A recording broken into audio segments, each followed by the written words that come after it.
बहनों, मातृशक्ति को नमन। चैनल 24+ न्यूज के खास विशेष मनमोहक, हमें एक अच्छा इंसान बनाने वाला और हमारे भीतर सुख की अनुभूति करने वाला, हमें आनंद देने वाला, प्रसन्नता देने वाला, स्वास्थ्य के टिप्स देने वाला, लाइफ स्टाइल के बारे में बताने वाला, व्यक्तित्व विकास करने वाला, कई डायमेंशंस की बातें बताने वाला पुनरुत्थान कार्यक्रम में आपका हार्दिक स्वागत है, अभिनंदन है, सत्कार है। पुनरुत्थान कार्यक्रम में हम प्रतिदिन नए नए विषयों के साथ प्रवेश होते हैं। हर विषय जो है सागर सी गहराई लिए होता है, पर्वत सी ऊंचाई लिए होता है, क्योंकि हर विषय को मल्टी डायरेक्शनल बनाया जाता है, हर विषय को शोध परख बताया जाता है, हर विषय में ऐसी सामग्री डाली जाती है कि हर वर्ग के व्यक्ति को संस्कार मिले।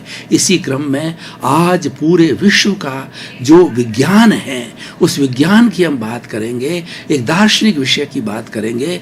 वो विषय है कर्म मीमांसा।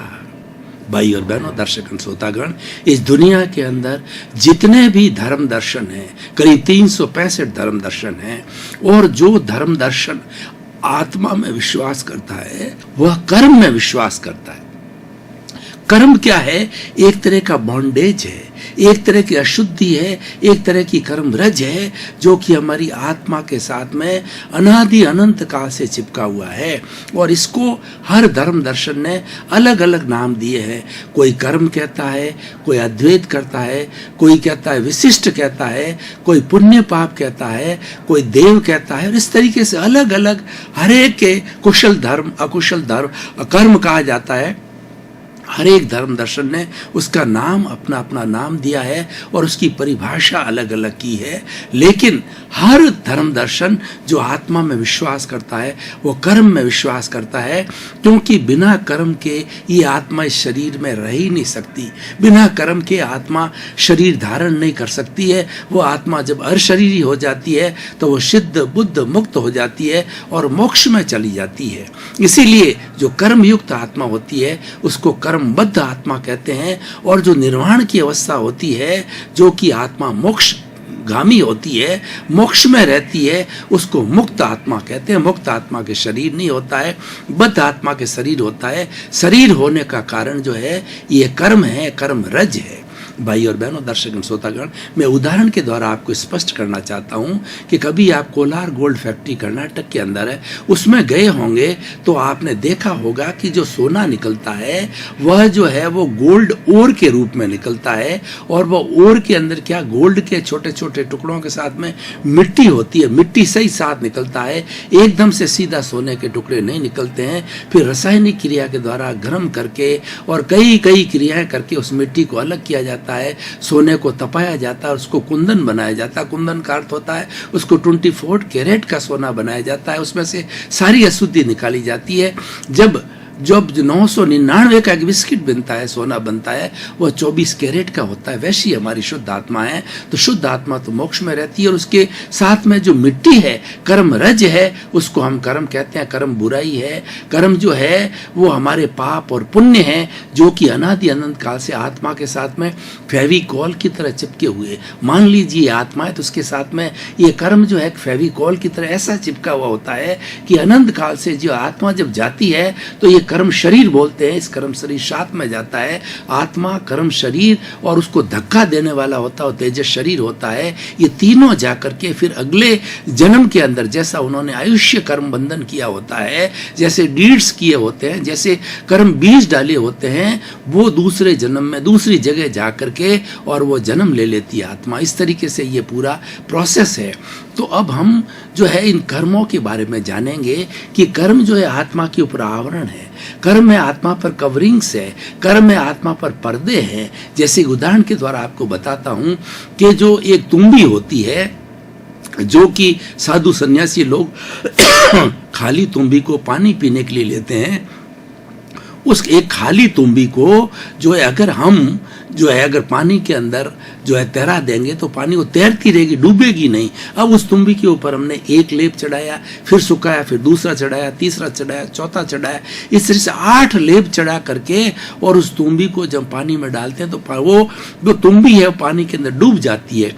ठीक उसी तरीके से हमारी आत्मा के ऊपर 8 तरह के आवरण आए हुए हैं। उन 8 तरह के आवरण की हम सांगोपांग विवेचना करेंगे कि वो आवरण क्या है, वो कर्म कौन कौन से हैं। उनको द्रव्य कर्म कहा जाता है, और एक भाव कर्म होता है जिससे कि वो द्रव्य कर्म बनते हैं। तो भाव कर्म क्या होता है कि हम किसी के प्रति जैसे भाव करते हैं, उदाहरण के तौर अगर कोई व्यक्ति जा रहा है, उसके ऊपर हम प्रतिक्रिया करते हैं कि कितना बेवकूफ़ आदमी है, सही नहीं चलता है, देख करके नहीं चलता है, और शराब पी के किया हो तो उसको गाली करते हैं, गलोच करते हैं, उसके साथ में राग करते हैं, द्वेष करते हैं।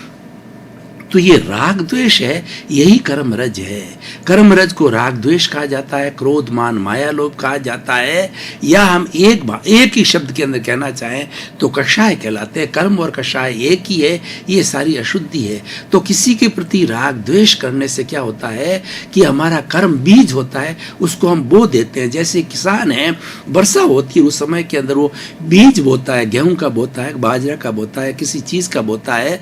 तो वो बीज बोने के के अंदर वो कर्म बीज कहलाता है। वो कर्म बीज जब जिस तरीके से वो जब उसके साथ में फलक निकलते हैं, फलक निकल के पौधा बनता है और वो गेहूं निकलता है, बाजरा निकलता है, ठीक उसी तरीके से जिस जन्म के अंदर कर्म बीज डाल दिया जाता है, जिसको कि भाव कर्म बोला जाता है, वही भाव कर्म पक करके अगले जन्म के अंदर जो है वो कर्म फल के रूप के अंदर आता है। तब उसको सुख और दुख मिलता है उस शरीर को, चाहे मनुष्य का हो, चाहे पेड़ पौधे का हो, चाहे कीड़े मकोड़े का हो या जीव जंतुओं का हो, किसी का भी जीवित प्राणी का शरीर होता है, वो इस कार्बन शरीर के कारण, इस जो है कर्म बीज के कारण वो है कर्म फल को प्राप्त करता है। कर्म फल जो है वो ये उसका परिणाम है, और जब उसको कर्म परिणाम मिलता है तो सुख दुख की अनुभूति होती है। हमारे जीवन में भाई और बहनों, दर्शकगण, श्रोतागण, जितने भी सुख और दुख, दो चीजों की अनुभूति होती है।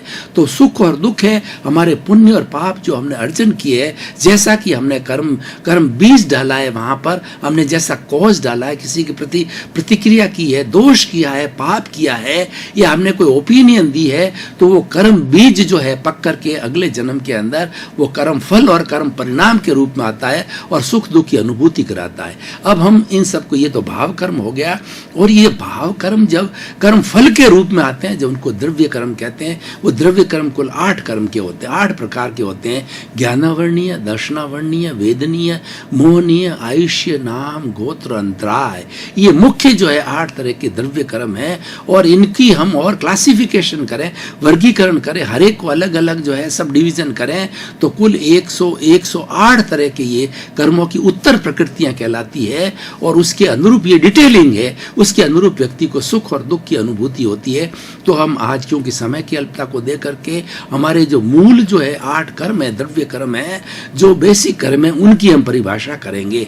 ज्ञानावर्णीय कर्म, ज्ञानावर्णीय कर्म एक ज्ञान पे आवरण डाल देता है। हमारी आत्मा का जो लक्षण है वो ज्ञान और दर्शन है, तो ज्ञान के ऊपर पर्दा डाल देता है। नहीं, व्यक्ति को ज्ञान नहीं होता, व्यक्ति को समझ नहीं होती, उसको याददाश्त नहीं आती है, और दूसरा दिमाग के अंदर जो है अच्छे अच्छे विचार नहीं चलते हैं। वो एक नॉर्मल एकेंद्रीय जीव की तरह व्यक्ति होता है, जिसके ऊपर ज्ञानावर्णीय पर्दा पड़ा होता है, जिसको एकेंद्रीय, द्वेंद्रीय, त्रियेंद्रीय, चतुंद्रीय के जो 4 इंद्रियों के जीव है, उसके ऊपर ज्ञानावर्णीय कर्म सघन होता है, उसके ऊपर पर्दा होता है, इसलिए ज्यादा समझ नहीं होती। और मनुष्य पंचेंद्रिय होता है, उसका ज्ञानावर्णीय कर्म जो है थोड़ा डाइल्यूट होता है, तो उसको ज्ञान का आवरण थोड़ा कम होता है। जैसे कि ये आवरण कैसे होते हैं कि जिस तरीके से मान लो कि हमारा जो आकाश है, आकाश के अंदर सूर्य हर क्षण रहता है दिन के अंदर, और उस बादल ऊपर आ जाते हैं तो सूर्य दिखाई नहीं देता। उसी तरीके से हमारी आत्मा का अस्तित्व अनादि अनंत काल से है, और वो अजर है, अमर है, अविनाशी है। और इसके ऊपर कर्म रच जाने से जो है वो आत्मा का ज्ञान है, जो ज्ञान और दर्शन खुला नहीं होता, उज्जवल नहीं होता, कवरिंग आ जाती है। तो ज्ञानावर्णीय कर्म आने के कारण जो है व्यक्ति को किसी तरह का ज्ञान नहीं होता। इस ज्ञान का क्लासिफिकेशन अलग है, मति ज्ञान, शुद्ध ज्ञान, अवधि ज्ञान, मनोप्रयोग ज्ञान और केवल ज्ञान। उसमें हम डिटेल में नहीं जाएंगे, इतना समय नहीं है। लेकिन उसी ज्ञानावर्णीय कर्म आ जाने के कारण व्यक्ति को ज्ञान न होने के कारण जो है वो ना समझ की तरह होता। अब ज्ञानावर्णीय कर्म का बंधन क्यों होता है, अब इनके हम कारणों का पता लगाएंगे, कारण के साथ साथ में निवारण भी देंगे कि इन कर्मों से हमें कैसे बचाव किया जा सकता है। तो ज्ञानावर्णीय कर्म का जो बंध होता है, ज्ञानी पुरुष होते हैं, जैसे अरिहंत होते हैं, सिद्ध होते हैं, आचार्य होते हैं, उपाध्याय होते हैं, साधु होते हैं, अच्छे अच्छे जो है हमारे जो है संत महात्मा होते हैं, प्रोफेसर लोग होते हैं, शिक्षक लोग होते हैं। जो भी ज्ञान की बात करता है, उन ज्ञानी लोगों की निंदा करने से, उनका तिरस्कार करने से, उनको किसी तरह का कष्ट देने से, उनको दुख देने से, उनको प्रताड़ना देने से, और किसी प्रकार का कष्ट ज्ञानी को दिया जाता है, उस ज्ञानी को कष्ट, और दूसरा कोई व्यक्ति ज्ञान प्राप्त कर रहा है तो उसका ज्ञान का स्रोत है, बुक्स वगैरह छीन ली जाती है। यार कोई देता है उसको बुक्स वगैरह ज्ञान देने के लिए, ग्रंथ जो है पढ़ने के लिए देता है, हम उसके बीच में ऑब्स्टेकल डालते हैं, तो ये सारा ऑब्स्टेकल जितना होता है वो ज्ञानावर्णीय कर्म का बंधन करवाता है। उससे हमारा ज्ञानावर्णीय कर्म का जो है, ये कर्म के जो परमाणु होते हैं, ये पूरे ब्रह्मांड के अंदर फैला होता है, और परमाणु शुद्ध तत्व रूप के अंदर होते हैं। वो चतुस्पर्शी होते हैं, पर परमाणु दो तरह के होते हैं, एक चतुस्पर्शी और अष्टस्पर्शी। जो चतुस्पर्शी होते हैं वो आज की विज्ञान की भाषा में मासलेस पार्टिकल कहा जाता है। जब मन वचन काया किसी तरह क्रिया करती है, तो उस क्रिया करने से जो इस ब्रह्मांड के अंदर शुद्ध तत्वों के रूप के अंदर परमाणु है, वो चार्ज हो जाता है, यानी वो आता है, और वो चतुस्पर्शी जो हमारी आत्मा के भीतर जो कषाय बैठा है, जिसने उसको खींचा है, उसके साथ में जाकर के जैसी प्रवृत्ति और मिल जाता है, और ये उसका कारण शरीर के रूप के अंदर परिणित हो जाता है। ये चार्ज पार्टिकल होते हैं। शुद्ध रूप के अंदर तो परमाणु तत्व रूप में होता है, लेकिन ये चार्ज हो जाता है पार्टिकल, इसके ऊपर कोट लग जाता है, इसके ऊपर कषाय का कोट लगता है, राग द्वेष का कोट लगता है, जब जाकर कषाय बनता है। तो ज्ञानावर्णीय के ये कर्म जो है बंध जाते हैं, यानी फिर से जो हमारा जो कषाय है, हमारा जो कार्बन शरीर है, उसके साथ जुड़ते रहते हैं। अब इसको हम अलग कैसे करें? ज्ञानावर्णीय को अलग करने के लिए जो वही हमें वापस वही प्रक्रिया चालू करनी है कि जो ज्ञानी पुरुष हैं, जो अरिहंत है, सिद्ध है, आचार्य है, उपाध्याय है, साधु है, और पढ़े लिखे लोग हैं, शिक्षक लोग हैं, ज्ञानी लोग हैं, उन लोगों की सेवा करना, उन लोग जो हमको समझाते उस ज्ञान को लेना, और उनको है कोई तरह की आवश्यकता हो, भौतिक रूप से आवश्यकता हो, ग्रंथों की आवश्यकता हो, और उनके प्रवचन को सुनना, हर दृष्टि से उनकी सेवा करना। वो सेवा करने से जो है ये हमारा ज्ञानावर्णीय, या हमारे ग्रंथ को पढ़ना होता है, और ग्रंथ का उच्चारण करके सत्संग करी जाती है, स्वाध्याय किया जाता है, उससे हमारा ज्ञानावर्णीय कर्म हटता है। दूसरा दर्शनावर्णीय कर्म। दर्शन का अर्थ होता है फेथ, दर्शन का अर्थ श्रद्धा, देव ईश्वर के प्रति श्रद्धा करना, आत्मा के प्रति श्रद्धा करना, देव गुरु धर्म के प्रति श्रद्धा करना, ये सारी श्रद्धा होता है, वो दर्शन कहलाता है। और दर्शनावर्णीय कर्म का जो बंधन होता है, ज्ञानावर्णीय कर्म होता है, वो आंख पे पट्टी की तरह होता है, और दर्शनावर्णीय कर्म होता है वो एक पुजारी की तरह होता है। एक मंदिर है, उसके बाहर में पुजारी बैठा, और उसने भगवान के जो है मंदिर के ऊपर पर्दा लगा दिया है, और वो कहता अभी टाइम नहीं है, भगवान के दर्शन नहीं हो सकते। इसी तरीके से दर्शनावर्णीय कर्म होता है, हमारी आत्मा के ऊपर पर्दा डाल देता है, और देव गुरु धर्म, ईश्वर और पुण्य पाप और आत्मा का जो है उसको विश्वास नहीं होने देता है, उसको श्रद्धा नहीं होने देता, और भटकाता रहता है कि नहीं, कोई आत्मा नाम की चीज नहीं होती, ईश्वर नहीं है, पुनर्जन्म नहीं, इस तरीके की उसके अंदर जो है वो शंकाएं पैदा हो जाती है, और वो श्रद्धा होने नहीं देता है। ये कौन नहीं होने देता? ये दर्शनावर्णीय कर्म नहीं होने देता है, ये पुजारी की तरह हमको रोकता है। और तो दर्शनावर्णीय कर्म का बंधन क्यों होता है? ठीक उसी तरह से ज्ञान और दर्शन में कोई फर्क नहीं है। सबसे पहले हम किसी चीज को देखते हैं तो दर्शन कहलाता है, फिर उसके बारे में, उसके विषय के अंदर गहरी जानकारी करते हैं तो ज्ञान कहलाता है। तो प्रथम स्टेज होती है दर्शन होता है। दर्शन का मतलब श्रद्धा होता है, दर्शन का अर्थ देखना भी होता है, और दर्शन का अर्थ विश्वास होता है, फेथ कहलाता है। तो ये होने क्यों नहीं देता है कि वही प्रक्रिया जो हमारे ज्ञानावर्णीय कर्म की है कि अरिहंत, सिद्ध, साधु और जो है उपाध्याय, उन सब की जो और ज्ञानी पुरुष और हमारे जो शिक्षक लोग हैं, उन सब के प्रति अश्रद्धा करने से, उनके प्रति शंका करने से कि इनमें ज्ञान है ही नहीं है, ये तो अज्ञानी है। और दूसरा क्या है कि जो पुस्तक पढ़ाया जा रहा है उसमें बिल्कुल विश्वास नहीं करना, जो सत्संग की जाती है, धर्म ग्रंथ पढ़ाए जाते हैं, जो है गीता और महाभारत और त्रिपिटक और हमारे आगम पढ़ाए जाते हैं, उसके अंदर विश्वास का नहीं होना जो है, ये सारा दर्शनावर्णीय कर्म का बंधन होता होता दक्षिणावर्णीय कर्म छूटता कैसे है कि फिर से अगर हम उसमें श्रद्धा करें, देवगुरु धर्म के अंदर, अरिहंत के अंदर, सिद्ध के अंदर, साधु के अंदर, आचार्य के अंदर, धार्मिक ग्रंथों के अंदर श्रद्धा करते हैं, जो भगवान की वाणी है, जिन वाणी उसमें श्रद्धा करते हैं, तो हमारे दक्षिणावर्णीय कर्म टूटते हैं। दक्षिणावर्णीय कर्म जो आत्मा के साथ हटते हैं, जैसा कि मैंने प्रारंभ में बता दी, फिजिकल मॉलिक्यूल्स होते हैं जिसको मासलेस पार्टिकल कहते हैं, ये हमारी आत्मा के साथ जुड़ते हैं तो कर्म शरीर बनता है। और जब आत्मा से अलग होते हैं तो निर्जरा कहलाती है। आत्मा के साथ जुड़ने को बंध कहा जाता है, और जब आत्मा से विलग होते हैं, अलग होते हैं, तो उनको निर्जरा कहा जाता है, डिसोसिएशन कहा जाता है। वो आत्मा से अलग होना कहा जाता है, उसको निर्जरा, निर्झरण, इसका मतलब झरण होता है आत्मा से अलग होना। तो ज्ञानावर्णीय, दर्शनावर्णीय और तीसरा होता है वेदनीय। ये वेदनीय कर्म होता है। हमारे ये 8 कर्मों में से 4 कर्म घाती है।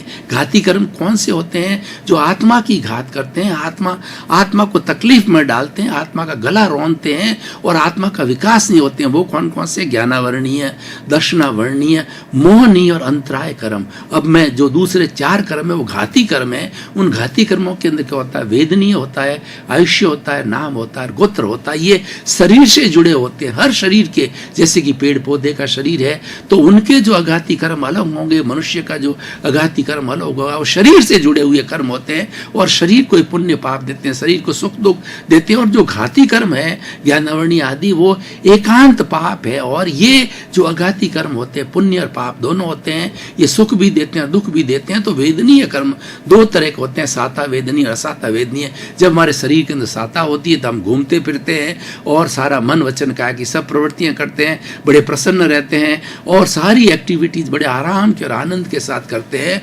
वो हमारा साता वेदनीय। और असाता वेदनीय, उदय आने से शरीर के अंदर दर्द होता है, व्यक्ति कराता है, फ्रैक्चर होता है, ब्रेन हेमरेज होता है, डायबिटीज होती है, सारी बीमारियां होती है। ये असाता वेदनीय। आदमी को सुख महसूस नहीं होता है, आदमी को दुख की अनुभूति है, असाता वेदनीय। ये साता और असाता वेदनीय कर्म, यानी वेदनीय कर्म जो है का बंधन क्यों होता है कि हमारे जो 84 लाख के जो प्राणी हैं, जो है वो नरक गति, तिरंज गति, मनुष्य गति, देव गति के जितने भी प्राणी हैं, उन सब प्राणियों को जो है केंद्रीय से लगा के पंचेंद्रिय तक जो है उनको हम कष्ट देते हैं, उनको पीटते हैं, उनको मारते हैं, उनकी जैसे पेड़ पौधों की टहनी को तोड़ते हैं, जीवों को पानी का है जैसे जीवों को गिराते हैं, जिनको हम कष्ट देते हैं, दुख देते हैं, उन आत्माओं की घात करते हैं। उनको घात करने से जो है हमें जो है असाता वेदनीय कर्म का बंध होता है। और उनको हम अभय दान देते हैं, उनकी घात नहीं करते हैं, उनको हम किसी तरह का, उनके प्रति कोई भी है हम बुरा व्यवहार नहीं करते हैं, तो हमारे साता वेदनीय का उदय रहता है।